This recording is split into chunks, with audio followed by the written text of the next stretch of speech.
to our first episode. We actually don't have a name for this podcast yet, but it'll work itself out. So today we have a special guest, okay, my cousin, my first cousin actually. There's a reason why I wanted him to be our first person on this podcast. I've seen his growth personally. We've grown up together. I'm a few months older than he is, but we've had very similar journeys going throughout JUCO, going to 4-year, playing Division II, and then starting our own businesses afterwards. So I'm gonna let him go ahead and introduce himself. We're gonna ask him for his name, where he's from, and how old are you? All right, so my name is Derrick Stewart. I am from Romulus, Michigan, but now I live in Kansas City, Missouri. 27, about to be 28 in July. And yeah, that's me. All right, so Stu, as we call him. So Yeah. What do you do for a living? So I do full-time. I work for like a third-party insurance firm and operations. So just pretty much kind of behind the scenes, computer work, not real strenuous work, but you got to do a lot of thinking, critical thinking type stuff. And then I run a production company called 734 Productions. And yeah, it's like a full service production from weddings to, music videos to literally anything under the sun, short films, anything that involves a moment in the camera, I do it. For sure. You actually came and did one of my clinics up in the UP and did a phenomenal job. So if you're looking for a videographer in Kansas City area, this is your guy. Or anywhere, I'll travel. All right, let's get it. Now, but let's touch on the sports you played in college. What junior college did you go to? What 4-year did you transfer to after that? But let's touch base on that. Okay, so right out of high school, I went to a community college. Well, before I even got to this community college, I didn't have no school, and I don't even think you know this. I didn't have no school all the way up to like the week before school started, and I was literally on the phone with one of my best friends, like, "Hey, bro, I think I'm about to give it up. Like, I think it's done. I'm about to just go be a regular student, get a degree, and keep it moving." And he was like, just give it a day. I was like, all right, I'm gonna give it a day, cause school about to start up in like a week.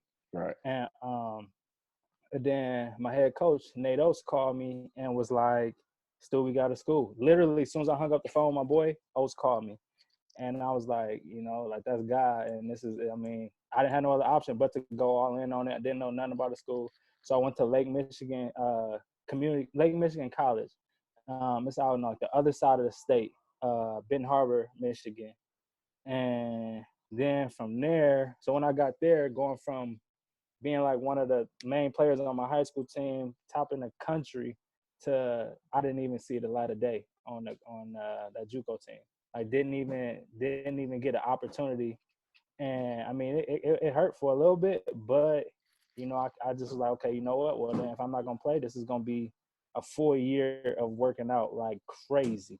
Mm-hmm. So then after I left there, I knew I wasn't gonna come back because I didn't even get an opportunity, and I'm like, okay, well, I'm gonna shoot my shot somewhere else. So then I transferred to a D1 JUCO in Iowa called Marshalltown Community College, where it's been a couple of Romulus guys went to, like Will Clyburn. That's probably the only one that y'all would know, but it's been a few of them that went through there, and went there. Coach gave me an opportunity, and I did my thing. Smallest dude on the court. You can't really tell, but I'm like 5'9", small dude. But like I work hard, and I just do what everybody don't want to do, So it get me on the court and did my thing there. Like really, really played well. Then well, at least I thought I did because my numbers didn't. Then at the end of the year, same thing happened again. I didn't really have no schools like interested in a 5'9" shooting guard, Right. So I was like, you know what, I'm gonna take matters into my own hands. And since nobody's reaching out to me, I kid you not, I emailed every single school on every level, D1, D2, D3, NAIA, D1, D2, every coach on every team. So no, I'm not exaggerating. It was probably like 2,500 emails, probably more than that. Oh You know what I my mean? goodness. Because each team has like 4 coaches on the coaching staff. Right. You know, so I went through the way I found it, I went to Wikipedia and just typed in like Division II schools. It gave me a list of Division II schools. I went to each website, athletic website, and got the emails off of there. Had an email written up, sending out boom, boom, boom, boom, boom every day. And then I got a lot of people reach back out to me once because I wasn't on their radar, but once I initiated the convo, I had my highlight reel made up. I made that myself because we didn't have nobody do it, so I'm like, I got to do it to get myself out. Right. Made that up, and then so I got into a school in Montana called Montana State Northern, and when I got there, like it was just like I didn't really. It was like the same story that I've been around. You know, I didn't. As soon as I got there, he was like, you know, we're gonna redshirt you, and I'm like, dang, I didn't even get a chance to play open gym yet. You know what I mean? Right. As soon as I got off the plane, and then so after there, so it was like the same thing. But there, I was kind of mad because I'm like, okay, you ain't give me an opportunity. I feel like it was disrespectful. So I just was like, I just started same thing as the year prior. I had a full year of just like Grinding. working out, grinding, hooping, like just a full year, 3 a days, 4 a days, and Marcus can attest. I'm not lying when I say it was 3 a day, 4 a days. You Ooh, know, they don't know about that. nah, man. So then I kept in contact with my friend from JUCO at Marshalltown. He ended up going to a Division II in Missouri called Southwest Baptist, and he hit me up. Was like, hey, bro, you know, we pretty much like we got a full roster, but you know what I mean, reach out to the coach, see if you can get a tryout. Because if you get a tryout, I already know. And I was like, you're right. Not even tryout, just open gym. So I reached out to the coach. Coach was like, yeah, you know what I mean, you come to open gym. What does that hurt? So, but to him, it's just an open gym. To me, flying It's an from, opportunity. you know what I mean? Yeah, it's opportunity, but it's me flying to Missouri on nothing, like nothing. This is probably in like July, end of July. So school about to kick up, you know. And I did it, and I did my thing, and you know, what I mean, that was kind of that. And I ended up at Southwest Baptist, played 2 years there, did my thing, had a good time, and maximized my potential. And now I am, you know, graduate, full-time job, side hustle, doing my thing. Hey man, that's gonna motivate a lot of kids because, like, you know, we got very, very, very similar stories with us being first cousins, but it's crazy. Like they're basically mirror images with the whole emailing coaches. Because I remember I did that straight out of high school, but with me coming out of community and everything. But man, that's crazy. It was a lot of stuff there that I didn't know.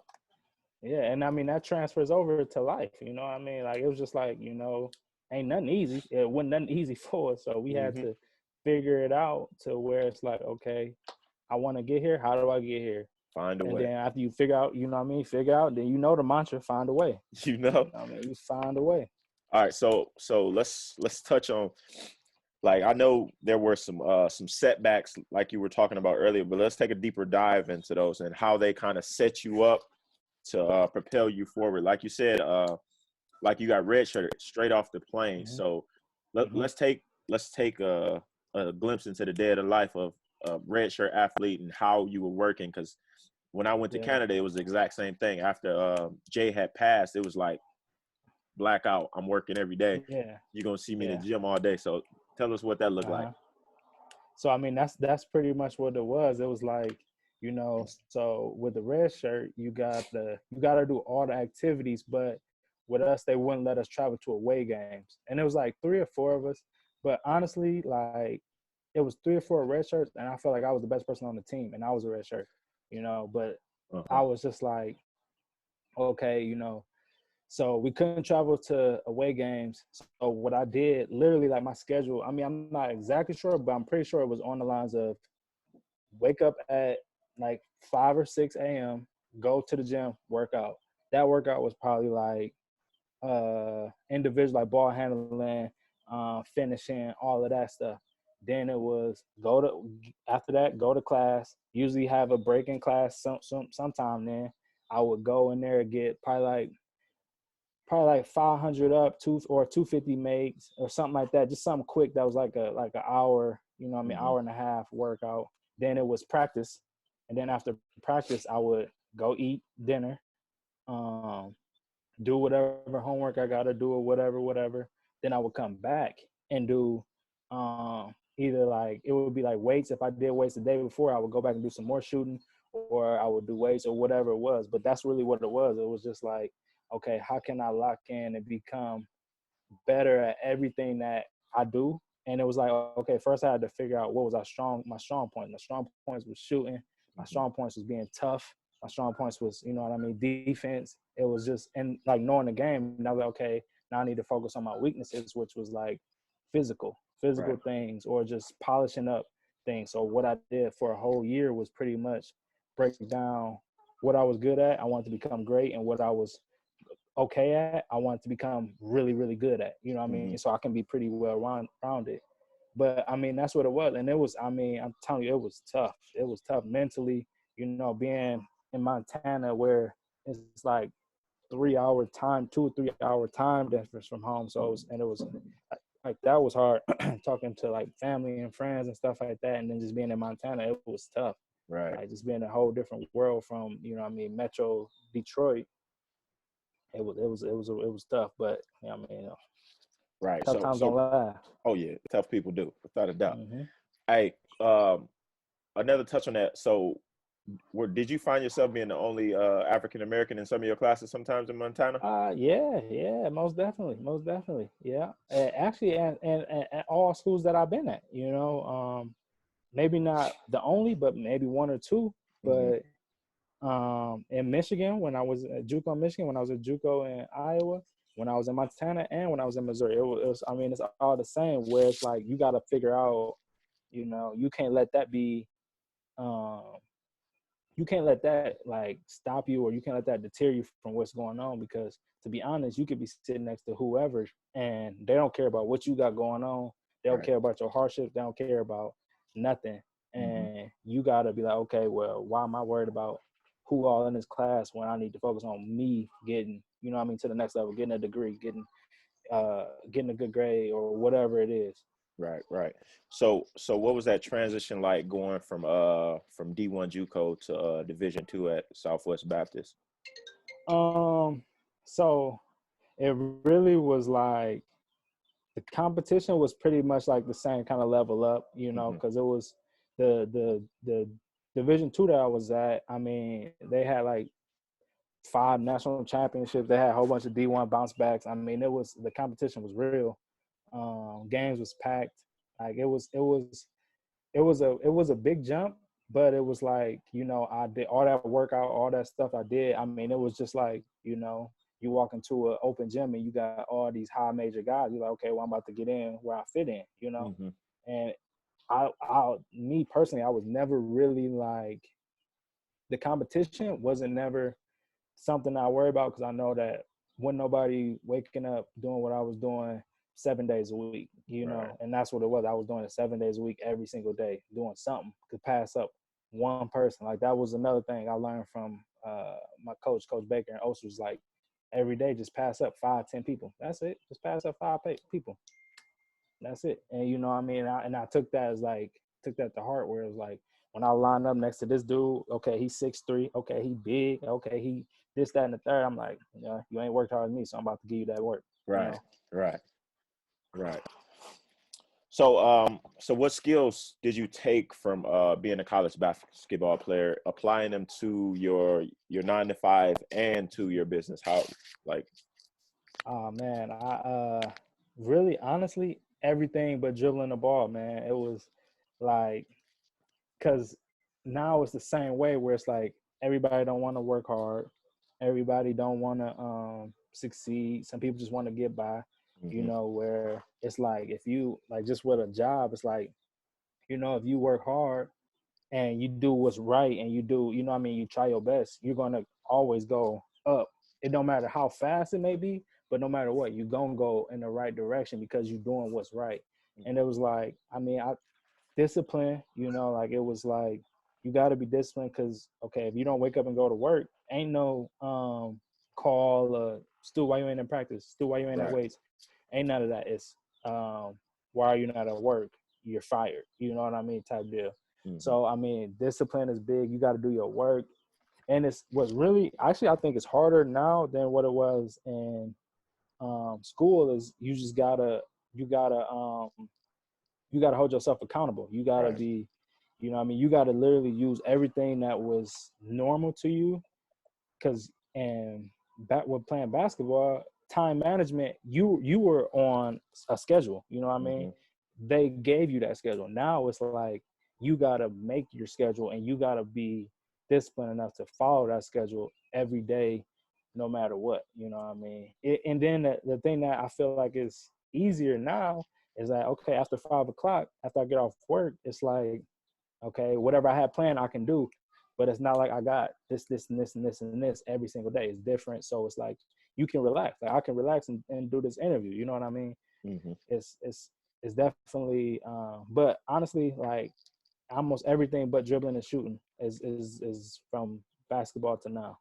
And I can see the difference between like people that fell off growing up with basketball. They couldn't, you know what I mean, they couldn't be coached. They couldn't fit in the system. They couldn't do this, that, and the third. And Mm-hmm. just seeing what they're doing now and what was like other people that went through the system or the systems and what they're doing, I mean, it's night and day. Man, that's a big one. Because I always say basketball is life. Like life is just magnified. Yeah, Like that's it. after, That's like it. because basketball, you get all of these skills and these disciplines you have to develop and these habits.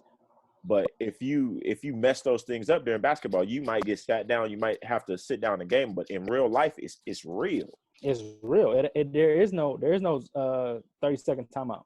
Yeah. There ain't Like. no come here, let me talk to you real quick, Stu from the coach. Ain't none of that. It's real. But the thing is what you get from basketball is like you forget that play and you keep it going. You know what Oh, I mean? Okay, next yeah, play. I messed up with this. I missed this appointment. Whatever. I gotta still keep it going. Next play. You know? Mm-hmm. Can never backtrack. No, Man, that's never. that's some good stuff there, Stu. All right, so what advice do you have for young athletes entering JUCO Hmm. and for athletes transitioning from JUCO into a 4-year? Like what were some things that you see, some guys that fell off? What are some things Yeah. they can do to make sure they get the most out of all of these experiences? Hmm.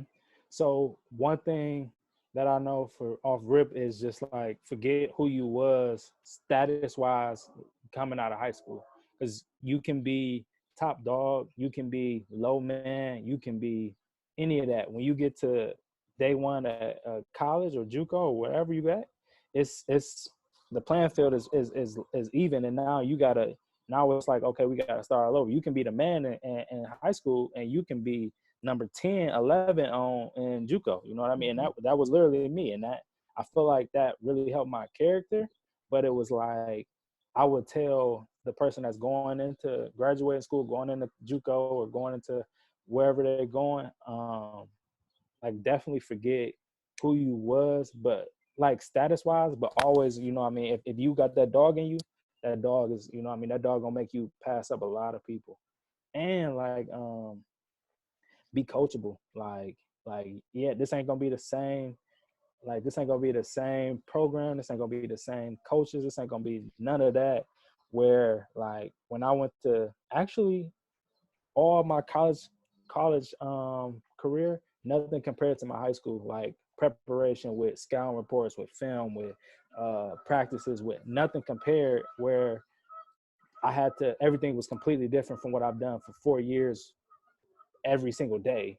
Mm-hmm. And like it's just definitely be able to adapt, because a lot of people can't adapt. Like when you will get there, like a lot of the athletes going to community college or their 4 year or whatever like that, you will see like this guy can have the most talent in the world and he can't coach, and they gonna kick him off the team. He ain't, or he not gonna play, or you know what I mean, he gonna leave or whatever it's gonna be. But if you can be coachable, trust me, you can be the smallest dude out there and you can take everybody minutes. You know what I mean? And then Man, what was the other one? Going to from going to a JUCO 4-year. to Yeah, just transitioning to a 4-year. Okay, so transition from a 4-year, I would say from JUCO to 4-year, because you already got the schooling down. Okay, so from 4-year to, I mean, JUCO to 4-year, you got to really like know that it's going to be team ball. Like it's going to be for the team, because JUCO is like it's a dogfight. Everybody trying to get that look. Mm-hmm. Everybody, you know what I mean? Y'all can win, y'all can be a team, but it's like if I got this open shot and I'm hitting, am I gonna swing it one more or am I gonna shoot it because I need to get to the next level? Right. Where 4 years, it's like you at the spot where it's like you make the best decision. You got to be best decision for the team. You know Mm-hmm. what I mean? Like it's like um, everything is about the program. It's about the school. That's something you got to really focus on because yeah, some JUCOs and Marshtown was it was a big basketball school and all of that. And I mean, it played against like the number one teams in the country, Indian Hills and all of that. But it's not, the tradition ain't the same as any 4-year. Because 4-year, they get JUCO kids, but normally they don't got many JUCO kids. You get a sprinkle here and there or whatever the case may be, but it's all about the program. You know what I Mm-hmm. mean? Great stuff. Great stuff. All right, so we're gonna wrap this thing up here. So where do you see yourself in the next 5 years? Oh man. So one thing about me and everybody that's listening and watching, I make big goals. I Mm, make stupid goals. mm, Um, 5 years, I actually haven't thought of that, but just off the top of my head, it's gonna be full time with my production company, and that not just that, it's gonna be being like a top tier countrywide production company where I'm going from Maine to Washington type deal. Where I'm doing big brands and I'm doing big Nike and all of that type stuff. You know what I mhm, mean? Um, uh, that's business wise. Financial, I would say like 3 years ahead of with like living. So like I could not do nothing for 3 years and I could still live exactly how I want to live. You know what I mean? right. Um and then I would say like relationship wise, I would, or family and relationship, I would say um definitely like starting a family, um just more like in tune with like me personally, because that's something I do struggle with now, is like being in tune with me personally, because I just go go go go go go go, and it's Mhm, like I never really slow down to think about, you know what I mean, me. So I definitely want, in 5 years I want to be really really in tune and happy with where I'm at in life. um and then I mean, I'm not really materialistic, so I won't even have a materialistic thing for five mhm. years but just know I'll be living real real nice. Oh, hey, you were always the freshest cat with the. You ain't even have to spend a whole lot of cheese, but always was Mm-mm. fresh. Hey, look, mama said just because you broke don't mean you gotta look broke. Love it, Cause and love I it. still do the same mantra. Hey, hey, that's gonna keep that cheese in your pocket. All right, For real. last one. So Yeah. for those of you who don't know, Stu, he created a short film called COVID Heroes. I'm gonna put the link on this video so you can check it out. Actually, I'll even attach it to the end of this video so you can check it out. It's a great film. What inspired you to make COVID Heroes? Um, really. So when all this stuff started happening with COVID-19, it was real like negative, negative, negative. You know what I mean? Just bad, bad, bad, bad, bad. And you never really knew what was going on or whatever, whatever.